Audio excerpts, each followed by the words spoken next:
NVIDIA Omniverse is a scalable, end-to-end platform enabling all industries to build and operate digital twins for scientific research, infrastructure, product design, architecture, and more. Now, Mercedes-Benz is using Omniverse to optimize new production and assembly facilities. Building a car requires thousands of parts and workers all moving in harmony.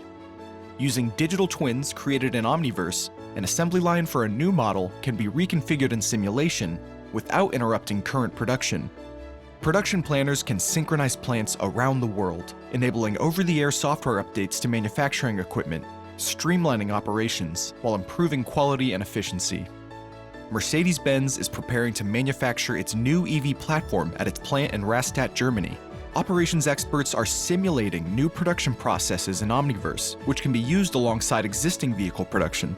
This virtual workflow also allows the automaker to quickly react to supply chain disruptions, reconfiguring the assembly line as needed.